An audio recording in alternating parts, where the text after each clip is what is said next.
Salut tout le monde, on se retrouve à nouveau pour une vidéo sur MongoDB dans laquelle on va voir deux choses principales qui est l'indexation et l'agrégation. Alors l'indexation c'est quelque chose qui est assez rapide, dans le principe c'est relativement simple. Quand on a des bases de données qui ont masse volume de données, le problème, c'est quand on fait un find, quand on lance une recherche, pour que nos données soient ressorties, la seule chose qui est faite, c'est que la base de données va aller rechercher ligne par ligne qu'est-ce qui match avec la requête qui a été faite. Dans MongoDB, on a la possibilité de créer des index par rapport à ce dont on sait que l'on va faire régulièrement. Je m'explique. Si on a une base de données dans laquelle on sait qu'on va faire des recherches que par le nom, par exemple, si on a un nom dans une base de données, on va toujours faire la recherche par rapport à ça et pas par rapport aux autres colonnes qui pourraient exister, enfin aux autres valeurs qui pourraient exister dans la base de données.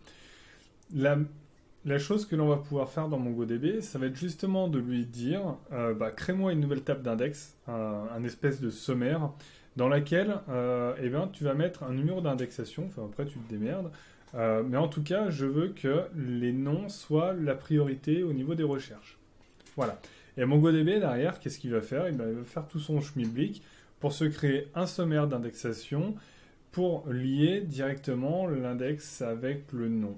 Et de cette façon-là, quand vous allez faire des recherches, eh bien, au lieu d'aller parcourir toute la base de données, il va seulement parcourir une partie de ce qu'il aura fait, et du coup, les requêtes ressortiront de manière beaucoup plus rapide. Alors, première chose que l'on peut tester au niveau de notre base de données, c'est déjà se mettre dans la base de données. Hop.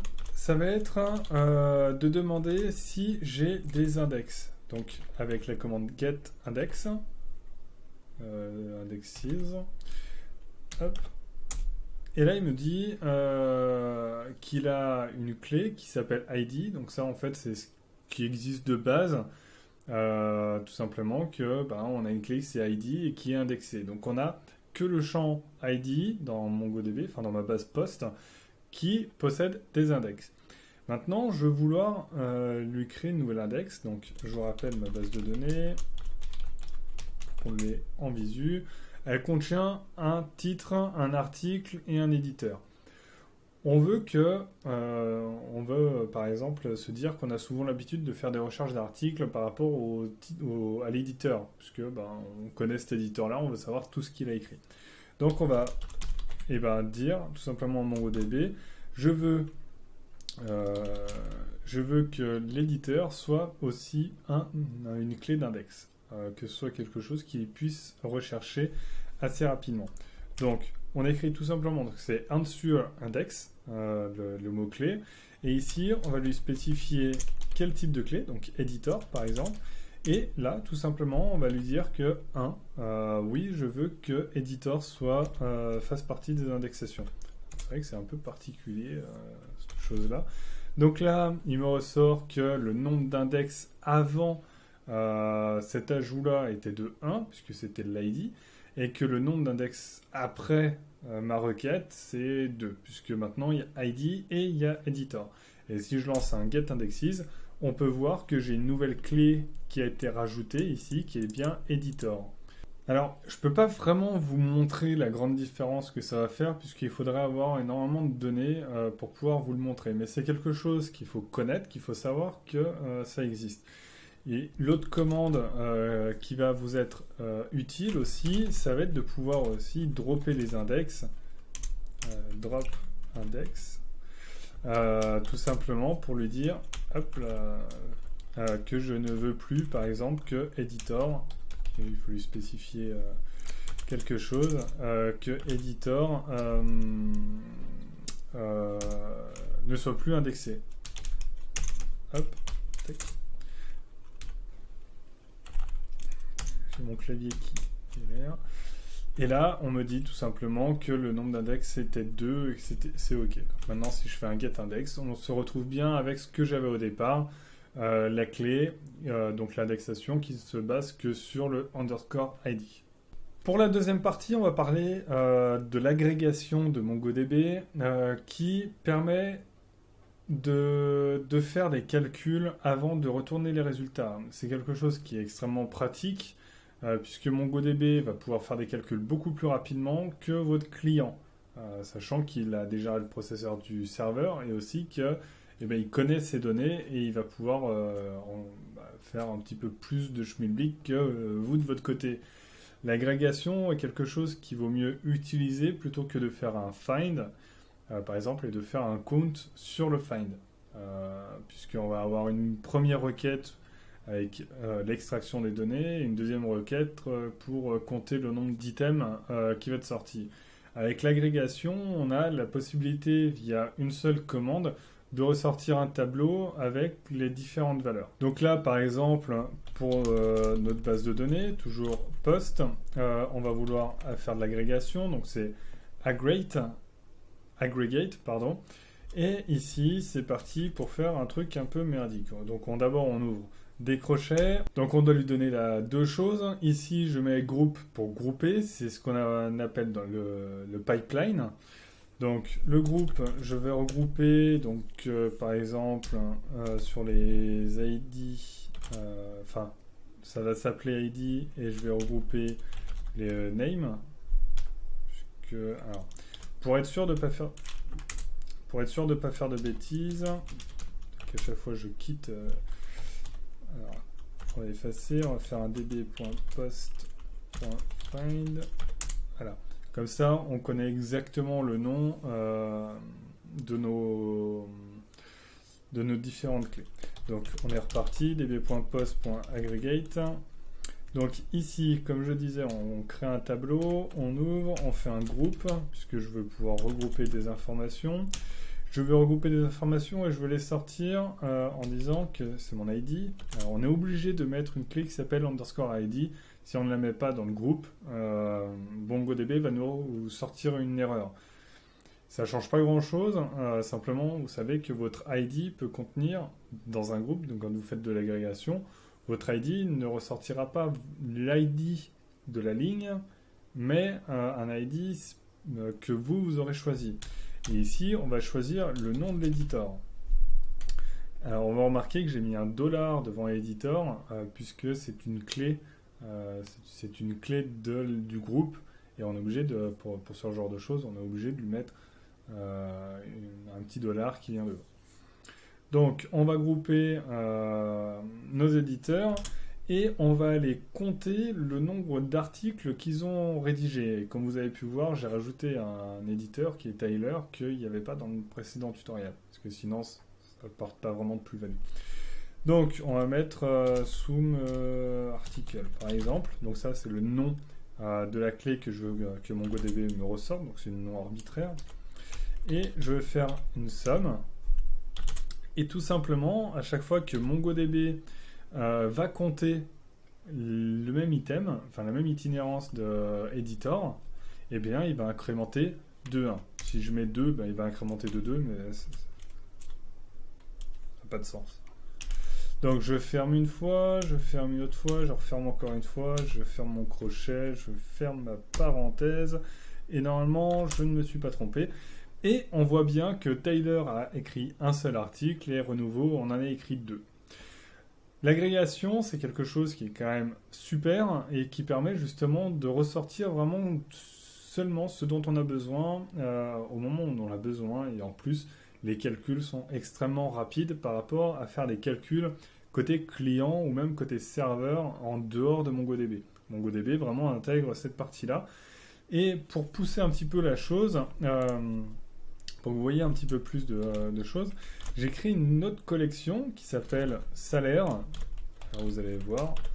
On a dedans plusieurs personnes qui existent, Henry, Frank, John, Joe et Bruce, qui ont chacun un échelon différent dans la société, puisque notre société est basée sur des échelons. Donc Henry et Frank sont en qualité A, donc ils ont des salaires qui sont assez élevés. John en qualité B a un salaire un petit peu moins élevé avec Bruce. Et c'est Joe qui doit être, je pense, le stagiaire pour toucher que 850. Alors, on va dire que c'est 2 euros, parce que si ce sont des roubles, c'est pas terrible. Donc là-dessus, je suis le patron de mon entreprise et je veux pouvoir avoir, par exemple, ce que me coûte la catégorie A dans mon entreprise. Eh bien, je lance un db.salaire.aggregate. Et là, on est parti, on va faire un truc un peu biscornu. Je veux savoir ce que me coûte A. Je vais faire un match de quality quand il vaut A. Parce que c'est eux qui me coûtent le plus cher. Je veux faire un groupe, puisque je veux connaître combien il me coûte. Et dans mon groupe, je vais devoir définir un ID. Donc, l'ID, on va mettre la qualité, quality. Hop. Quality. Et au niveau du salaire, on va définir tout simplement une clé qui s'appellera salaire. Et dedans, eh bien, tout simplement, je vais faire un sum de mon amount. Alors, le amount, c'est la quantité de salaire pour chaque personne. Le sum, donc, comme on l'a vu tout à l'heure, on voulait rajouter à chaque fois 1, puisqu'on faisait un comptage. Là, je ne veux pas faire un comptage, je veux faire une somme de cette valeur-là. Donc là, en faisant ça, tout simplement, en fait, je vais dire à MongoDB, à chaque fois qu'il va rencontrer une qualité à A, il va me mettre dans l'index le nom de la qualité. Donc au niveau de la clé, j'aurai A ici, par exemple, A qui sortira. Et j'aurai une deuxième clé qui s'appellera salaire et qui aura 1400 plus 1450. Donc en théorie, en calcul rapide, ça doit faire 2850, à peu près. On s'arrête là, parce qu'on n'a pas besoin de plus d'infos. On ferme le crochet, on ferme la parenthèse, on met un point-virgule. J'ai dû oublier quelque chose. Et oui, c'est le caca, j'avais oublié. Tac. Donc, ici, je n'ai fermé que le amount. Il faut fermer le ID, le groupe. Tac, tac, tac. Le crochet, tac, et voilà. Ça reste toujours un peu galère en ligne de commande. Et là, qu'est-ce qu'on a? Eh ben, on a bien notre ID qui vaut A et notre salaire qui vaut 2850. Donc je sais que dans ma société, le groupe A me coûte 2850 euros. Si maintenant je veux voir sur le groupe B, je mets tout simplement B. Et sur le groupe C, je mets C. Voilà, rien de plus simple. Et si par contre je veux, pour une raison que j'ignore, compter le nombre d'inhérences, de fois qu'on a cette personne-là, enfin ce groupe-là, et de la même façon, au lieu de mettre sum à la valeur qu'on veut rajouter, on va mettre 1 pour qu'il compte de plus 1. Et par exemple, si je mets A, il va me dire qu'il y a 2 salaires. Donc à vous après de mettre les bonnes clés pour les bons calculs. Pour que ce soit quand même beaucoup plus simple. Et par rapport à ce que je vous disais tout à l'heure, si vous mettez par exemple 2, ça n'a pas de sens, mais ça me sort 4, puisque à chaque fois il va incrémenter de 2. Voilà, alors au niveau de l'agrégation, au niveau du pipeline, donc le groupe, là on a vu le match, le groupe, vous avez plusieurs autres objets, enfin plusieurs autres, ils appellent ça des frameworks. Vous avez le project, le match, donc le groupe, le sort, le skip, le limit et le unwind. Après, à vous, je vous laisserai les découvrir. Et pour chacun, au niveau des options, ici, à la place du sum, vous avez donc le sum, le AVG, donc pour le average, donc la valeur moyenne, le min, le max, le push. Alors, push est un peu particulier. Push, en fait, on vient non pas faire de calcul, mais on vient rajouter les valeurs dans une chaîne, enfin dans un tableau. Derrière, vous pouvez les utiliser aussi côté client. Si par exemple vous avez besoin, vous voulez faire le calcul, vous pouvez rajouter une ligne pour faire le calcul. Mais si par exemple vous avez besoin des valeurs originales, vous faites un push pour avoir les valeurs originales. Vous avez le add to set, le first et le last. Voilà, donc avec tout ça, vous avez la possibilité de vraiment faire énormément de choses au niveau de l'agrégation. Et je vous conseille vivement de regarder l'agrégation de manière beaucoup plus poussée quand vous l'utilisez. En tout cas, essayez de voir si vous pouvez utiliser l'agrégation dans MongoDB dans votre programme, puisque c'est quelque chose qui est quand même extrêmement puissant et qui vous évite des quantités de calculs énormes. Voilà, c'est tout pour cette autre vidéo sur MongoDB. Comme d'habitude, vous avez les commentaires, vous avez les pouces verts, vous avez Tipeee, qui est là. Et je vous dis à bientôt pour une prochaine vidéo. Allez, ciao!